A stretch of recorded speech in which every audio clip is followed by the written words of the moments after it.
દાહોદ જિલ્લા માજી સૈનિક સંગઠને ભારતીય સેનાના ઓપરેશન સિંદૂરની સફળતાની ઉજવણી માટે 2551 ફૂટ લાંબા તિરંગા સાથે યાત્રાનું આયોજન કર્યું. યાત્રા એપીએમસી ગેટ નંબર 1 થી સાંજે 5 વાગ્યે શરૂ થઈ.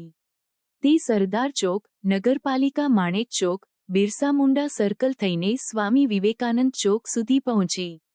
સમાપન વખતે માં ભારતીની આરતી કરવામાં આવી. દેશભક્તિના ગીતો અને વંદે માતરમના નારાઓથી શહેરના રસ્તાઓ ગુંજી ઉઠ્યા હતા. યાત્રામાં સાંસદ જસવંતસિંહ ભાભોર, ધારાસભ્ય કનૈયાલાલ કિશોરી, જિલ્લા ભાજપ પ્રમુખ સ્નેહલ દરિયા, નગરપાલિકા પ્રમુખ નીરજ દેસાઈ અને માજી સૈનિક સંગઠનના પ્રમુખ શંકરભાઈ મોહનિયા ઉપસ્થિત રહ્યા.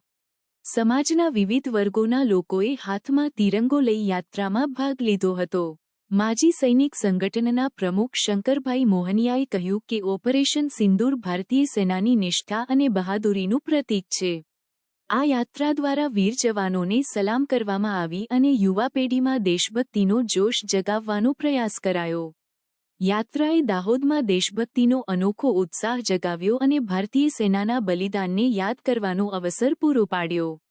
એ પણ આજે યાત્રા કરી રહ્યા છે ને અમારા ગુજરાતના દાહોદ જિલ્લા ખાતે પણ માર્કેટથી માંડીને સમગ્ર દાહોદની અંદર ત્રિરંગા यात्रा देशना सम्मान માટે આજે અમે કરી રહ્યા છીએ. जो हमारे देश के अंदर में निर्दोष नागरिकों को मारेंगे हम उसको छोड़ेंगे नहीं. और जो ऑपरेशन सिंदूर लॉन्च किया और उस ऑपरेशन सिंदूर में आतंकवादियों को उसके पाकिस्तान में जाके और उनके ट्रेनिंग हब को उड़ाया था. भारतीय सेना बॉर्डर के ऊपर लड़ाई के लिए तत्पर है. हम उसका हौसला बढ़ाने के लिए दाहोद जिला के तमाम आम जनता एंड माजी सैनिक आज तिरंगा यात्रा निकाल रहे हैं और उस तिरंगा यात्रा में हमारे देश का सम्मान और हमारे सैनिकों का हौसला बढ़े.